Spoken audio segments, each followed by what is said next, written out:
Jyothika Vizag local news వార్తలకు స్వాగతం. వార్తల్లో ముందుగా ముఖ్యాంశాలు.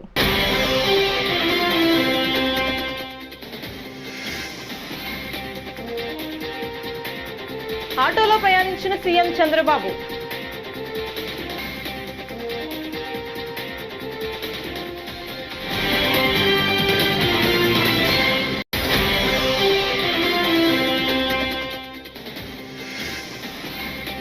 వాళ్ళెంత రెచ్చగొట్టినా మా ప్రాధాన్యం పాలనకే, హోంమంత్రి అనిత.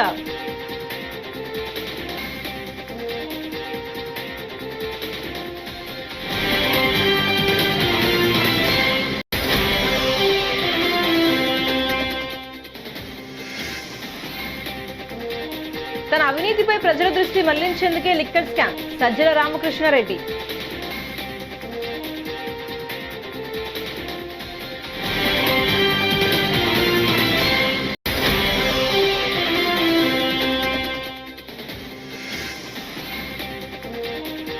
విచారణకు సిట్ పిలిస్తే ఇసుక స్కామ్ లో ఆధారాలిస్తా, ఎమ్మెల్యే వసంత కృష్ణ ప్రసాద్.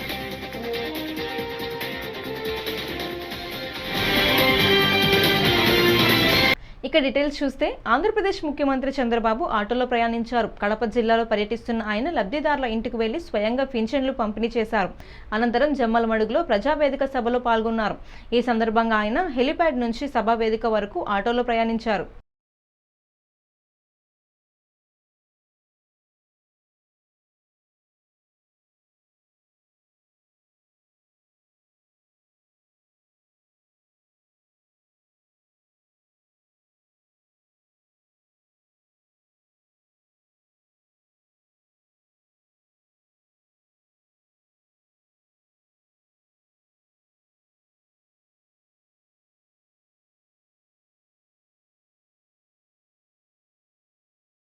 నెల్లూరుకి వెళ్ళారు. వెళితే తప్పులేదు. ఒక గౌరవప్రదమైనటువంటి ప్రశాంత్ రెడ్డి, ప్రభాకర్ రెడ్డి గారి సతీమణి, ఎమ్మెల్యే, ఆవిడ క్యారెక్టర్ను గురించి ఇష్టానుసారంగా నోరు బారేసుకున్న వ్యక్తిని మందలించాల్సింది పోయి నేరుగా అక్కడికి వెళ్ళి ఆయన్ని ఇంకా రెచ్చగొట్టు, నువ్వు తిట్టు, ఆడవాళ్లపైన ఆంబోతిగా మాట్లాడు, నేనున్నానని చెప్పే ధైర్యం వచ్చిందంటే ఈ ఆడబిడ్డలను అడుగుతున్నా, ఇలాంటి దుర్మార్గులు రాజకీయాల్లో ఉండాలనా అని మిమ్మల్ని అడుగుతున్న ఆడబిడ్డలందరినీ. మభ్య పెడతారు, మోసం చేస్తారు, మిమ్మల్ని ముంచేసే పరిస్థితికి వస్తారు. నేను అందుకనే ఇప్పుడు చెప్తున్నా, ఏమీ బాధ లేదు, తోక తిప్పితే తోక కట్ చేస్తా. అదే మరి మా ఆడబిడ్డలందరికీ శుభవార్త. ఈ నెల 15 నుంచి నేను చెప్పిన మాట ఫ్రీ బస్, శ్రీ శక్తి, ఈ సౌకర్యం కూడా మీ అందరికీ ఏర్పాటు చేస్తా. మంత్రుల ఇళ్లపైకి వైకాపా నేతలను పంపి హత్యలు మొదలు పెడితే ఎలా ఉంటుందని నెల్లూరులో జగన్ చేసిన వ్యాఖ్యలను ఏపీ హోంమంత్రి అనిత తప్పుబట్టారు. 5 ఏళ్లు సీఎంగా పనిచేసిన వ్యక్తి అలాంటి మాటలు మాట్లాడడం ఏంటయ్యా అని దుయ్యబట్టారు. జగన్ ఎంత రెచ్చగొట్టినా తమ తొలి ప్రాధాన్యం పాలనకేనని తెలిపారు. మహిళా ఎమ్మెల్యేని కించపరిచేలా మాట్లాడిన ప్రసన్న కుమార్ రెడ్డిని జగన్ పరామర్శించాల్సిన అవసరం ఏంటని ప్రశ్నించారు. సంవత్సరాలు చేశారు, రాజకీయంలో 20 సంవత్సరాలు పైగా ఉన్నారు, వాళ్ళ తండ్రి కూడా సీఎం. సో పోలీస్ వ్యవస్థ ఎలా పనిచేస్తుంది, దానికి రూల్స్ అండ్ రెగ్యులేషన్స్ ఏంటి అన్న సంగతి అందరికీ కూడా తెలుసు. మేము డిపార్ట్మెంట్ నుంచి వాళ్ళు మాకు పర్మిషన్ అడుగుతారు. పర్మిషన్ అడిగిన తర్వాత మేము ఒక ప్రొఫార్మా ఇస్తాం. మీరు ఎంతమంది వస్తారు, ఏ టైం టు ఏ టైం వస్తారు, హెలిప్యాడ్ ఎక్కడో పెట్టుకుంటారు, అక్కడ నుంచి ఎంత డిస్టెన్స్ ఉంది, మీరు ఎంతమందిని ప్రొవైడ్ చేసుకుంటున్నారు, ఎంతమందిని మొబిలైజ్ చేస్తున్నారు, అవన్నీ కూడా అడుగుతాం. ఎందుకు అడుగుతామంటే దానికి తగ్గట్టుగా బందోబస్తు మేము ఇవ్వడానికి. వాళ్ళు నిన్న మొన్న మాకు ఇచ్చిన లిస్ట్ ఏంటి, మేము ఎవరిని మొబిలైజ్ చేయట్లేదు, మేము కొంతమంది మాత్రమే వస్తున్నామని చెప్పి హెలిప్యాడ్ దగ్గర ఒక 100 మంది, అలా సంథింగ్ ఒక 100-200 మందిని పెట్టారు. సో మిగతా వాళ్ళందరూ మేము దానికి తగ్గట్టుగానే బందోబస్తు మేము రెడీ చేసుకోవాలి. సో అలా కాకుండా ఆ తర్వాత మాజీ మంత్రి బయటకు వచ్చి తల్లి రండి, పరిగెట్టుకుని రండి, అలా రండి, ఇలా రండి అని చెప్పేసి సినిమా స్లోగన్స్ ఇచ్చాడు ఆయన. ఒకవేళ మా ఇంటెలిజెన్స్ కూడా మాకు ఉంటుంది. సో ఎక్కడైనా ఏదైనా ఇబ్బంది ఎదుర్కొంటారో అటువంటిప్పుడు అనుకునేటప్పుడు ఆటోమేటిక్గా మా పని మేము చేసుకోవాలి. మరి జనాలు రాక నేను సాక్షి టీవీలో మార్పింగ్ చేసుకున్నారా? ఆ చిత్తూరు జిల్లా ఫుటేజెస్ అన్నింటినీ తీసుకొచ్చి అందులో మిక్స్ చేసుకున్నారా? మేము రాజకీయంగా మాట్లాడకుండా 1,15,00,000 మాట్లాడుకోవచ్చండి, అవన్నీ ఎందుకు? మా పని మేము చేసుకుంటున్నాం. ఒక్కటే అండి, ఆయన ప్రాంతం మారితే మాట మారిద్ది ఆయనకి. ఒక దగ్గర ఒక మాట్లాడతాడు, సేమ్ మాటను ఇంకొక దగ్గర దాన్ని క్యారీ ఫార్వర్డ్ చేయడు, అక్కడికి వెళ్ళేసరికి ఇంకొక మాట మాట్లాడతాడు. అసలు నేను ప్రసన్న కుమార్ రెడ్డి ఇంటికి వెళ్ళాల్సిన అవసరం ఏమొచ్చింది? ప్రసన్న కుమార్ రెడ్డి గారి ఇంటికి వెళ్ళి అతను ఏం మెసేజ్ ఇద్దాం అనుకుంటున్నాడు మహిళలకి? ఈరోజు ఒక ఎంత నీచాతి నీచంగా చెల్లి వరుసైన ఒక ఎమ్మెల్యే గురించి మాట్లాడిన తర్వాత వాళ్ళ ఇంటికి వెళ్ళి పరామర్శిస్తూ ఉంటే ఏ టైప్ ఆఫ్ మెసేజ్ ఇస్తున్నారు? ఈరోజు అతని తల్లి ఆయన చెల్లి కూడా రోడ్డు మీదకు వచ్చి ఏడ్చే పరిస్థితులు ఉన్నాయి. నిజంగా ఆయన ఇలాంటి యాత్రలు ఏమైనా చేయాలి, ఓదార్పు యాత్రలు చేయాలంటే ముందు షర్మిలా గారి ఇంటికి వెళ్ళి ఓదార్పు యాత్ర చేయమనండి, ముందు వాళ్ళ అమ్మగారి ఇంటి దగ్గరికి వెళ్ళి ఓదార్పు యాత్ర చేయమనండి, వాళ్ళ ఇంటికి వెళ్ళి చూడమనండి, తర్వాత మిగతావండి. వాళ్ళు రెచ్చగొట్టేటట్టు మాట్లాడుతున్నారు, మీకు అర్థం కావట్లేదు. మమ్మల్ని ఎంత రెచ్చగొడితే మేము దాని గురించి మాట్లాడతామేమో అనుకుంటున్నారు. మాకు అది కాదు. మేము వాళ్ళు రెచ్చగొట్టే పనులు చేసుకునేయండి, చట్టం తన పని దాన్ని చేసుకుని వెళ్ళిపోతుంటుంది. మేము చేయాలి అని చెప్పి మేము ప్రామిస్ చేసిన మాదైతే ఉన్నాయో సంక్షేమ కార్యక్రమాలు, అభివృద్ధి కార్యక్రమాలు, వాటి మీద మేము ఎక్కువగా దృష్టి పెట్టాం. మాకు ఎదురుగా ఉన్నవి జగన్మోహన్ రెడ్డి బయటకు వచ్చి ఏదో సవాలు ఇస్తే సవాలు తీసుకోవడానికి అది కాదు. మాకు ఎదురుగా ప్రజలకి సేవ చేయాలి, ప్రజలకి జవాబుదారితనంగా మేము ఉన్నాము. ఓట్లేసి గెలిపించి 164 సీట్లు ఇచ్చారు ఎన్డీఏ కూటమికి. ఇలా మాట్లాడి ఇలా చేసినందుకే 11 సీట్లు తీసుకొచ్చి కూర్చోబెట్టారు. ఇంకా బుద్ధి రావట్లేదు జగన్మోహన్ రెడ్డికి. అది అక్కడ ఆ విషయం. తన అవినీతిపై ప్రజల దృష్టిని మళ్లించేందుకే సీఎం చంద్రబాబు లేని లిక్కర్ స్కామ్ను సృష్టించాలని YSRCP state coordinator Sajjala Ramakrishna Reddy మండిపడ్డారు. విజయవాడలోని ఏసీబీ కోర్టు బయట మీడియాతో మాట్లాడుతూ కట్టుకథలు, పిట్టకథలతో లిక్కర్ స్కామ్ దర్యాప్తును రోజుకో మలుపు తిప్పుతున్నారని ఆగ్రహం వ్యక్తం చేశారు. ఎంత అడ్డగోలుగా ఈ కేసును నడుపుతుంది అనే విషయం అందరూ గమనిస్తూనే ఉన్నారు. అడ్డగోలుగా ఎందుకు అంటున్నానంటే, నేను లాస్ట్ టైం కూడా ఇక్కడే చెప్పాను, మూలం లేదు ఇక్కడ, స్కామ్ ఎక్కడనేది తెలియట్లా. ఊడలు మెయిన్ స్కామ్కు బేస్ అయిందనేది తెలియట్లా. ఊడలు మహావృక్షాల మాదిరి, అంటే పిట్టకథలు పెద్ద కథల కింద తయారవుతున్నాయి. అది ఓ రోజు ఒక పిట్టకథ, ఒకరోజు అది గల్ఫ్లో పుడుతుంది, ఒకరోజు ఆఫ్రికాలో పుడుతుంది, ఒకరోజు హైదరాబాద్ శివార్లలో పుడుతుంది, ఒకరోజు ఎక్కడో బిల్డింగ్ కన్స్ట్రక్షన్లో ఉంటుంది, ఒకరోజు ఎన్నికల్లో ఖర్చు అయిపోతుంది. ఈ స్కామ్ నుంచి వచ్చినవన్నీ కూడా ఇన్ని రకాలుగా 3,500 అనేవి తెలిసి 3,500 కోట్లని తెలిసి ఒక 35-40 వేల కోట్లకు సంబంధించిన లెక్కలు చెప్తున్నారు. ఇంత చేసి ఎక్కడ స్కామ్ ఎక్కడంటే దానికి సమాధానం చెప్పలేకపోతున్నారు, ఎందుకంటే లేదు కాబట్టి.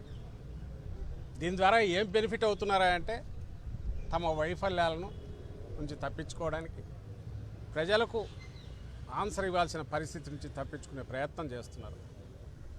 అందుకే వాళ్ళ మీడియా చూసినా ఇక్కడ కూడా ఉన్నట్టున్నాయి, వాళ్ళ టీవీలు చూసినా, ముద్దుగా మనం ఎల్లో మీడియా అని పిలుచుకునే టీవీ ఛానళ్ళు, పేపర్లు చూసినా ఇవే బ్యానర్లు కనపడుతుంటాయి. పథకాల గురించి ఉండదు, పథకాలు ఎందుకు చేయలేకపోయామనేది ఉండదు, లేదా మేము ఇచ్చిన హామీ నుంచి తప్పించుకుంటున్నారు అని జనం నిలదీస్తున్న దానికి ఆన్సరు ఉండదు. ఇవే కనపడుతుంటాయి. ఇంకో పక్క జగన్మోహన్ రెడ్డి గారు ప్రతిపక్ష నాయకుడిగా ప్రజల్లోకి వెళ్లకుండా ప్రజల్ని ఎట్లా కట్టడి చేయాలనే విషయం మీద రెండో దృష్టి. మూడవది, వీటన్నిటిని మరిపించడానికి ఈయన వారానికి 3 రోజులు ఢిల్లీలోనో హైదరాబాద్లోనో 3-4 రోజులు ఇక్కడ ఉంటే ఆయన విజన్ 2070 గురించో 3010 గురించో చంద్రబాబు నాయుడు గారు అధికారులతో రివ్యూలు. ఇంక ఇది చాలదని ఇప్పుడు సింగపూర్, బహుశా రేపు యూరప్, యుఎస్ కూడా వెళ్తారు. గుంటూరు మున్సిపల్ కార్పొరేషన్ నగర అభివృద్ధిపై మంత్రి పెమ్మసాని చంద్రశేఖర్ శుక్రవారం నాడు సమీక్ష సమావేశం నిర్వహించారు. ఈ సందర్భంగా ఆయన మీడియాతో మాట్లాడుతూ, ప్రతి 3 వారాలకు ఒకసారి గుంటూరు పార్లమెంట్ నియోజకవర్గంలో జరిగిన అభివృద్ధిపై సమీక్ష నిర్వహిస్తామని, అందులో భాగంగానే ఈ రోజు ఈ కార్యక్రమాన్ని నిర్వహించామని తెలిపారు.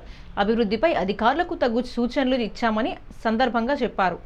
పార్లమెంట్ ఏరియాలో ఎవ్రీ 3 to 4 weeks కి ఓవరాల్ గా జరిగే వర్క్స్ అన్నిటి మీద ఎమ్మెల్యేలు, కమిషనర్ గారు, మేయర్ గారు అందరం కూర్చొని రివ్యూ చేసుకుంటాం. సమస్యలన్నీ డిస్కస్ చేసి డిపార్ట్మెంట్లన్నింటినీ కోఆర్డినేట్ చేసుకొని ఎక్కడెక్కడ ఇష్యూస్ ఉన్నాయి వాటన్నిటిని ఫిక్స్ చేసుకొని వర్క్లన్నీ ఒక పద్ధతి ప్రకారం, టైం ప్రకారం వెళ్లే విధంగా ప్లాన్ చేసుకుంటాం. అందులో పార్టీ ఈ రోజున 1 by 1 తీసుకుంటే శంకర విలాస్ బ్రిడ్జ్ మీరు చూస్తూ ఉంటే 2 పిల్లర్ల వరకు కాంక్రీట్ అయిపోతుంది ఒక 2-3 డేస్లో. అరౌండ్ August 9th తర్వాత కంప్లీట్గా ఈ బ్రిడ్జిని ఆపేయాలనేటువంటి ఒక ప్లాను. 9th నుంచి అది డెమాలిషన్ చేసి మిగిలిన పిల్లర్స్ వర్క్ స్టార్ట్ చేస్తాం.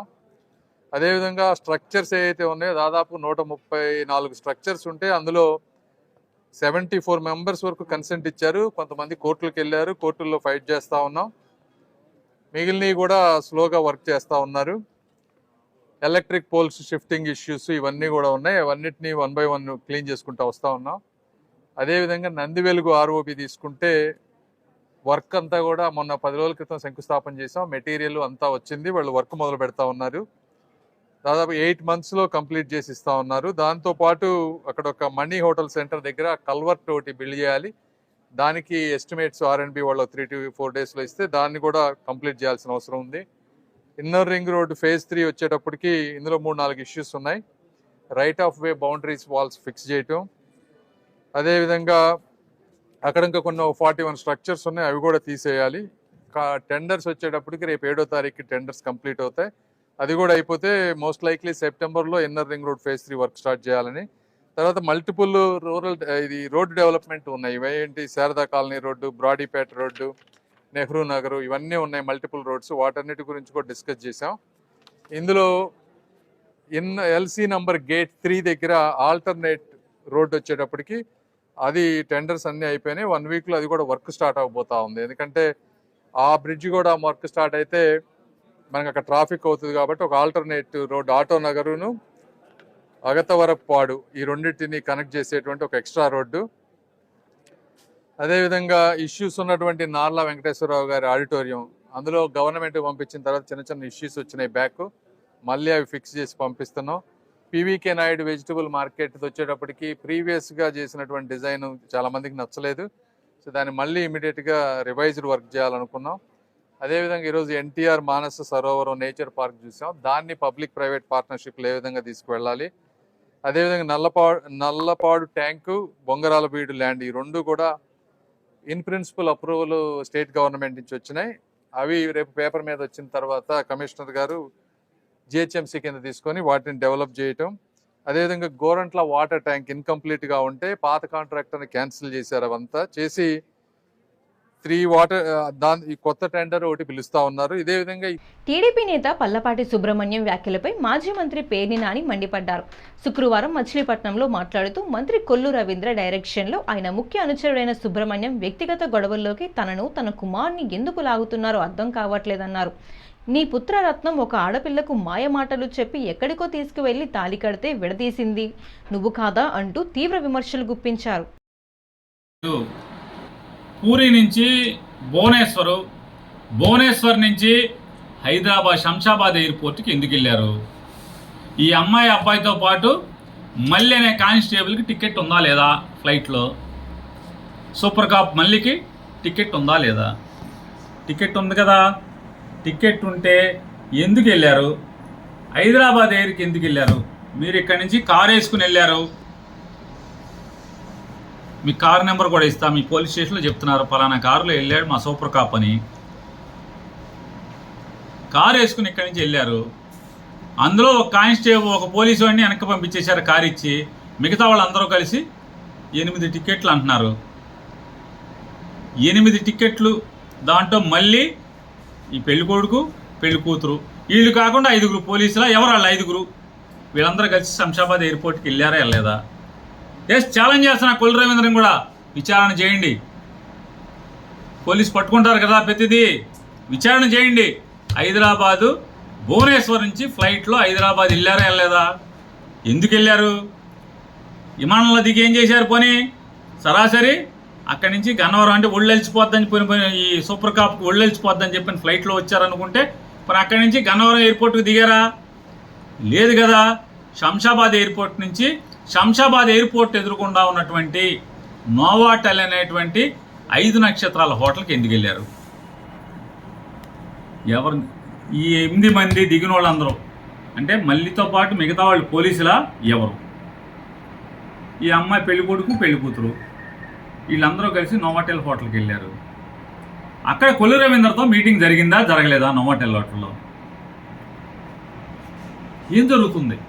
మద్యం కుంభకోణం కేసులో అరెస్ట్ అయితే సానుభూతి వస్తుందని జగన్ అనుకుంటున్నారని ఏపీ మంత్రి సత్యకుమార్ యాదవ్ విమర్శించారు. చట్టం ఎవరికీ చుట్టం కాదు. తాను లిక్కర్ కేసులో ఎక్కడ అరెస్ట్ అవుతాడేమో అని భయపడి జగన్ ప్రజలను తప్పుదోవ పట్టిస్తున్నారు. మహిళలను దూషించిన వ్యక్తిని పరామర్శించడానికి వెళ్లడం ఏంటి? చంద్రబాబును అకారణంగా 52 రోజుల పాటు జైల్లో పెట్టారు. లిక్కర్ స్కామ్ వల్ల అనేక మంది ప్రాణాలు కోల్పోయారు అని తెలిపారు. ఇవన్నీ దారులన్నీ కూడా ఎటువైపు తీసుకున్నాయి, వేళ్ళన్నీ కూడా ఒక చోటే చూపిస్తున్నాయి. బిగ్ బాస్ వైపు చూపిస్తున్నాయి, ప్యాలెస్ వైపు చూపిస్తున్నాయి. దాంట్లో భాగంగానే ఇవాళ పరామర్శకు వెళ్తూ నాకు ఒక్కటే అర్థం కాని విషయం ఏంటంటే, పరామర్శకు ఎవరైనా ఇబ్బందుల్లో ఉన్న వాళ్ళని వెళ్తాం, దౌర్జన్యాలు చేసి జైల్లో ఉన్న వాళ్ళని, కబ్జాలు చేసిన వాళ్ళని, లేకుంటే మహిళల్ని చాలా అమానవీయంగా దూషించిన వాళ్ళని పరామర్శకు వెళ్తున్నాడంటే అటు నేను గత మాజీ ముఖ్యమంత్రి ఏ రకమైన ఆలోచన ధోరణిలో ఉన్నారో మనకు అర్థమవుతా ఉంది. పైగా ఆయన 6 సార్లు ఎమ్మెల్యేగా ఉన్నారు, ఆయన అరెస్ట్ చేస్తారా? లేదా 5 సార్లు ఎమ్మెల్యేగా ఉన్నారు, అరెస్ట్ చేస్తారా? గతంలో మంత్రిగా పనిచేశారు, అరెస్ట్ చేస్తారా అని ఒక వితండవాదం చేస్తున్నారు. మీరు తప్పులు చేసి, కబ్జాలు చేసి, దౌర్జన్యాలు చేసి, మానవమాలు సృష్టించి భౌతిక దాడులకు పాల్పడితే దానికి 6 సంవత్సరాలు ఎమ్మెల్యే ఉంటే ఏమి, 6 సార్లు ఎమ్మెల్యే ఉంటే ఏమి? ఎవరైనా నేరస్తుడే చట్టం దృష్టిలో. తద్వారా ఆయన ఏం చెప్పి సమాజానికి మెసేజ్ ఇస్తున్నాడంటే, ఇన్ని సంవత్సరాలు ఎమ్మెల్యేలుగా ప్రజాప్రతినిధులుగా ఉంటే వాళ్ళని అరెస్ట్ చేయకూడదని ఒక కొత్త వాదన తీసుకొచ్చారు. అటువంటిది ఏం లేదు. ఆయన గతంలో ముఖ్యమంత్రులు చేసిన మధు కోడాలు జైలుకి వెళ్ళారు, మీరు కూడా ఎంపీగా ఉండి జైలుకి వెళ్ళారన్న విషయాన్ని ఒకసారి గుర్తుపెట్టుకోవాలా. అదే సమయంలో మరి ఇటువంటి వితండవాదం చేస్తున్న మీరు పవన్ కళ్యాణ్ గారిని ఏ రకంగా ఇబ్బంది పెట్టారు గుర్తులేదా? ఏ రకంగా 53 రోజుల పాటు ముఖ్యమంత్రి, 14 సంవత్సరాల పాటు ముఖ్యమంత్రిగా పనిచేసిన చంద్రబాబు నాయుడు గారిని 9 సార్లు ఎమ్మెల్యేగా గెలిచిన అకారణంగా ఎటువంటి ఆధారాలు లేకుండా అరెస్ట్ చేయలేదా? అచ్చెన్నాయుడు గారిని భౌతికంగా వారి మీద దాడులు పాల్పడలేదా? కుల్లు రవీంద్ర గారిని జైల్లో పెట్టలేదా? లేకపోతే ధూళిపల్ల నరేంద్ర గారిని పెట్టలేదు? ఎవరిని పెట్టలేదు చెప్పండి? ఎవరి మీద దాడులు చేయలేదు చెప్పండి? ఏంటంటే ఇవన్నీ దారులు తన వైపే వస్తున్నాయి. ఈ మద్యం కేసులో తన వైపు వస్తుంది. తను ఎక్కడ అరెస్ట్ అవుతానన్న భయంతో ఈ రకంగా జగన్మోహన్ రెడ్డి గారు వితండవాదం చేస్తూ ప్రజల్ని ఒక కన్ఫ్యూజన్లోకి నెట్టేసే ప్రయత్నం చేసి తద్వారా ఏమైనా సానుభూతి లభిస్తుందేమో అని చూశారు. కొన్ని వేల మంది ప్రాణాలతో మీ మద్యం కోసం, మీ ధనార్జన కోసం మీరు చేసిన ఈ మద్యం స్కామ్ కారణంగా ఇవాళ అనేక ఆత్మలు ఘోషిస్తున్నాయి. జగన్మోహన్ రెడ్డి గారు, మీరు విషయం గుర్తుపెట్టుకోవాల్సింది, ఇవాళ అనేక మంది మంచానికి పరిమితమైనారన్న విషయాన్ని గుర్తు చేసుకోవాలి. ఇవన్నీ ప్రజలు గతంలో మీరు చెప్పినట్టుగా మాయమాటలు నమ్మే ప్రసక్తి లేదు. ఇటువంటి మళ్ళీ నమ్మి మోసపోయే విధంగా కూడా వారు దీంట్లో కూడా లేరు. హుకుంపేట మండలం చెర్రకొండ పంచాయతీ పరిధిలోని డిర్రపల్లి గ్రామ ప్రజలు రోడ్డు సదుపాయం లేక తీవ్రమైన ఇబ్బందులు ఎదుర్కొంటున్నారు. గ్రామానికి వెళ్లాలంటే పెద్దగడ్డ దాటి వెళ్లాల్సి రావడం, వర్షాకాలంలో గడ్డ పెరిగిపోవడంతో రాకపోకలు పూర్తిగా నిలిచిపోతున్నాయి. అనారోగ్యంతో భయపడుతున్నారు. ఆసుపత్రికి చేరలేక అగచాట్లకు గురవుతున్నారు. అనారోగ్యంతో బాధపడుతున్నారు. ఆసుపత్రికి చేరలేక అగచాట్లకు గురవుతున్నారు. గ్రామస్తులు తమ గ్రామానికి రహదారి మంజూరు చేసి ప్రభుత్వం ఆదుకోవాలని కోరుకున్నారు. మా సమస్యలు చెప్తున్నాం సార్. గ్రామ సమస్యలు మా జిల్లా అల్లూరి సీతారామరాజు జిల్లా, ఉకుంపేట మండలము, జరకొండ పంచాయతీ. మా గ్రామము డిర్రపల్లి గ్రామము. దీనికి వచ్చి ప్రభుత్వము ఇప్పటికీ ఏదైనా మాకు సరికారం చేయట్లేదు. దీనికి రోడ్డు సదుపాయాలు లేక చాలా ఇబ్బందులు గురిపడుతున్నాము. మాకు పెద్ద పెద్ద వాగులు ఉన్నాయి, నీళ్ళు వచ్చే అవకాశాలు ఉంది కనుక దానికి బ్రిడ్జి ఇస్తారని, రోడ్డు ఇచ్చిన తర్వాత బ్రిడ్జి కూడా కావాలి మాకు. వర్షాకాలం అయితే ఎటు వెళ్ళని పరిస్థితి, చాలా దారుణమైన పరిస్థితి. ఇంత అడవి ప్రాంతాల్లో ఉన్నాము, మాది చిన్న పల్లెటూరు గ్రామాలు. అందుకని మార్కెట్కి వెళ్ళాలైనా ఎక్కడ వెళ్ళాలైనా చాలా దారుణంగా పరిస్థితి. రోడ్డు మాకు కావాలని, ప్రభుత్వం వాళ్ళు సంధిస్తారని, మాకు ఏదైనా పరిష్కరిస్తారని మేము కోరుతున్నాం. మరి జబ్బులు, ఎటువంటి ఆరోగ్య పరిస్థితి అయితే చాలా దారుణంగా. ఇంతకు ముందైతే మరి డోలు మూతలు కట్టుకుంటూ ఇక్కడ నుండి మోసుకెళ్ళాలైతే ఎంతోమంది చనిపోయారు, ఎంతోమంది మరణించారు. ఆరోగ్యం లేక మలేరియా, టైఫాయిడ్ జ్వరాలు ఎటువంటిది వస్తే వెంటనే ఇంకా చనిపోవడమే, కానీ మేము హాస్పిటల్కి వెళ్ళని పరిస్థితి. వర్షాకాలం అయితే గడ్డలు దాటలేము, అంత ఇబ్బందికరంగా ఉన్నది మా గ్రామ పరిష్కారము. ఎగువ ప్రాంతాల నుంచి భారీగా వరద కారణంగా విజయవాడలోని ప్రకాశం బ్యారేజ్ వద్ద కృష్ణానది ప్రవాహం కొనసాగుతుంది. ఇవాళ 2,18,771 క్యూసెక్కుల వరద నీరు చేరడంతో ప్రస్తుతం బ్యారేజీ నీటి మట్టం 12 అడుగులకు చేరుకుంది. 5 అడుగుల మేర 30, 4 అడుగుల మేర 40 గేట్లను పైకి ఎత్తి నీటిని సముద్రంలోకి వదులుతున్నారు. కృష్ణా జలాలు ఉరకలెత్తుతూ సముద్రం వైపు పరుగులు తీస్తున్నాయి.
ఏపీలో వైకాపా సర్కారు హయాంలో మద్యంతో పాటు ఇసుకలో పెద్ద కుంభకోణం జరిగిందని మైలవరం ఎమ్మెల్యే వసంత కృష్ణప్రసాద్ ఆరోపించారు.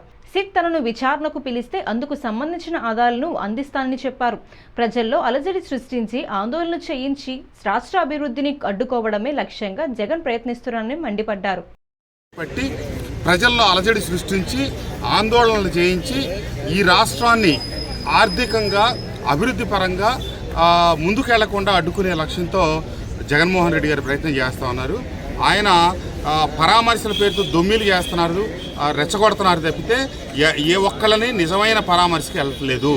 ఆయన నిజమైన పరామర్శ కావాలంటే ఆ కుటుంబాన్ని ఒక్కళ్ళు ఆయన దగ్గర తీసుకొచ్చి 1 గంట సేపు 2 గంటల సేపు కూర్చోబెట్టుకొని వాళ్ళతో సంభాషించవచ్చు. వేల మందిని పోగు చేసి వాళ్ళతో అల్లర్లు సృష్టించి పోలీసుల మీద దౌర్జన్యాలు చేసి ఆయన సాధిస్తున్నదే ఉంది, ఆయన చేస్తున్నదే ఉంది. అంతేకాకుండా రాష్ట్ర ప్రజలందరూ గుర్తుపెట్టుకోవాలా, రాజశేఖర రెడ్డి గారు చనిపోయినప్పుడు అన్నీ ఎవరెవరు అనారోగ్యాలతో చనిపోయినా ఏదో రకరకాల కారణాలతో చనిపోయినా వాళ్ళందరూ దిగులతో చనిపోయారని చెప్పి వెళ్ళి పరామర్శలు చేశారు. నేను జగన్మోహన్ రెడ్డి గారిని ఒకటే డిమాండ్ చేస్తా ఉన్నా, మీ ప్రభుత్వ హయాంలో మీ కల్తీ మద్యం తాగినందువల్ల వేలాది మంది చనిపోయారు. ఆయనకి ఇప్పుడు ఈ 5 ఏళ్ళు పని లేదు, పాట లేదు. కాబట్టి వాళ్ళందరిని కూడా, ఎందుకంటే దాదాపుగా 1,00,000 మంది పైచిలకు ఖచ్చితంగా చనిపోయారు. వాళ్ళందరిని కూడా పరామర్శించి వాళ్ళందరికీ నష్టపరిహారం చెల్లించి ఆ రోజున చెల్లించారు కదా, కేవలం జగన్మోహన్ రెడ్డి గారి వల్లే ఆ మరణాలు సంభవించినాయి. ఖచ్చితంగా సిట్టు గుర్తించింది. కాబట్టి మీ పాప పరిహారం కావాలంటే ఆ చచ్చిపోయిన 1,00,000 మందిని పరామర్శించండి, వాళ్ళందరికీ పరిహారం ఇవ్వండి, ఆ కుటుంబాలకు కొంత స్వాంతం చేకూరుతుంది. తప్పకుండా ఈ మద్యం కుంభకోణంలో జరిగింది 3,500 కోట్లే కాదు, ఇంకే చాలా ఎక్కువ ఉంది, కొంతవరకే బయటకు వస్తూ ఉన్నాయి. అట్లాగే ఇసుక కుంభకోణం ఉంది, దాంట్లో కూడా చాలా భయంకరమైన కుంభకోణం ఉంది. దాని మీద కూడా విచారణ జరిగేటప్పుడు దానికి సంబంధించిన వాస్తవాలు కూడా నాకు తెలుసు. దానికి సంబంధించిన అధికారులు సిట్టు కనుక నన్ను పిలిచి విచారిస్తే నేను నాకు తెలిసిన వాస్తవాలు సాక్ష్యాలతో సహా ఇవ్వటానికి ప్రభుత్వానికి సిద్ధంగా ఉన్నాను. నేను చెప్పేది ప్రతిదీ వాస్తవమే, నాకు తెలిసిన వాస్తవాలు ఆ సిట్టుకి ఇస్తాను. దాని మీద కూడా విచారణ జరిపించి భారతదేశ చరిత్రలో ఇంతవరకు కనీ విని ఎరగని రీతిలో జరిగినటువంటి మద్యం ఇసుక కుంభకోణాలకు సూత్రధారి పాత్రధారుల్ని మొత్తం మొత్తాన్ని అరెస్ట్ చేసి తగు చర్యలు తీసుకోకపోతే ప్రజాస్వామ్యం రాబోయే రోజులు విఫలమవుద్ది. కాబట్టి ప్రభుత్వాల నుంచి సర్వోన్నత న్యాయస్థానం వరకు దీని మీద త్వరితగతిన స్పందించాలని చెప్పి కోరుకుంటాను. నెల్లూరులో మాజీ సీఎం వైఎస్ జగన్ను అడ్డుకునేందుకు చంద్రబాబు నేతృత్వంలోని కూటమి సర్కార్ ఇంతగా దిగజారిపోవాలా అని మాజీ మంత్రి అనిల్ కుమార్ యాదవ్ మండిపడ్డారు. నెల్లూరులోని వైఎస్ఆర్సీపీ జిల్లా కార్యాలయంలో ఆయన మీడియాతో మాట్లాడుతూ ఎప్పుడు చూడని విధంగా రోడ్లను తవ్వి జనంను ఆపాలని ప్రయత్నించారని ఆగ్రహం వ్యక్తం చేశారు. ప్రజలు జగన్మోహన్ రెడ్డి గారి వస్తుంటే స్వాగతం పలకూడదని, ఆయన చూసేదానికి ఎవరు రాకూడదని ఎక్కడికెక్కడికి నెల్లూరు కార్పొరేషన్ ఊర్ల చుట్టూరు రోడ్లతో వేయటం కావచ్చు, బ్యారికేడ్స్ కట్టడం కావచ్చు, ఇన్ని చేసినప్పటికీ విశేషంగా విచ్చేసిన జగనన్నని చూడాలని, జగనన్నని కలవాలని వచ్చేసిన ప్రతి ఒక్కరికి కూడా, ఈ కార్యక్రమానికి కష్టపడిన కార్యకర్తలందరికీ కూడా పేరు పేరున కూడా ధన్యవాదాలు. ఎందుకంటే వేలాది మందిగా నిన్న హెలిప్యాడ్ దగ్గర ఇది ఇచ్చినా కూడా ఆ జైలు ప్రాంతంలో కానీ అక్కడ కానీ వేలాది మందిగా రోడ్లు మొత్తం అంతా కూడా ఏ విధంగా వచ్చారో అందరూ కూడా చూశారు. కాబట్టి జగన్మోహన్ రెడ్డి గారిని పోలీసులతోనో లేకపోతే ఇంకో రకంగానో ఆపొచ్చు అనుకుంటే అది అసాధ్యమని నిరూపించిన నెల్లూరు జిల్లా ప్రజలందరికీ కూడా ధన్యవాదాలు తెలియజేసుకుంటూ, మామూలుగా జగన్మోహన్ రెడ్డి గారు నాకు సెక్యూరిటీ కల్పించండి ఈ విధంగా ఉందని చెప్తుంటే, జగనన్నకేమో 10 నుంచి 15 మంది 20 మంది ఇచ్చారు ఆయన చుట్టూరు సెక్యూరిటీ. అది కూడా ఉందో లేదో డౌట్. కానీ ప్రజలు రాకూడదని మాత్రం దాదాపు ఒక 2000 మందిని తీసుకొచ్చి పెట్టడం జరిగింది. ఎక్కడికెక్కడికి ఇది చేయటం జరిగింది. కార్యకర్తలందరికీ కూడా ఎక్కడ కేసులు పెట్టినా ఏమున్నా కూడా పార్టీ అండగా ఉంటుంది, మేమందరం కూడా అండగా ఉంటాం. తప్పకుండా వాళ్ళకి అన్ని రకాలుగా కూడా ఆదుకునేదానికి సిద్ధంగా ఉన్నామని చెప్పి తెలియజేస్తా ఉన్నాం. బులెటిన్ ముగించే ముందు హెడ్లైన్స్ మరోసారి.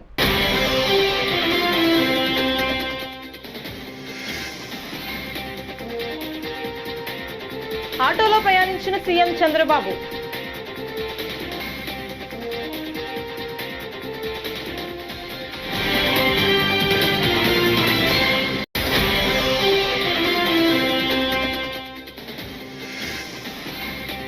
వాళ్ళెంత రెచ్చగొట్టినా మా ప్రాధాన్యం పాలనకే, హోంమంత్రి అనిత.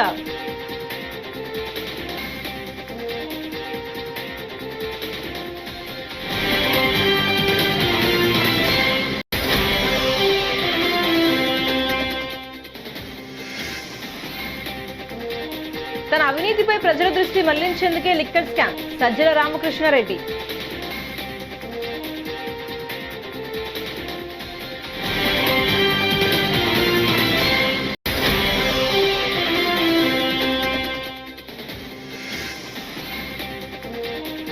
విచారణకు సిట్ పిలిస్తే ఇసుక స్కామ్ లో ఆధారాలిస్తా, ఎమ్మెల్యే వసంత కృష్ణ ప్రసాద్.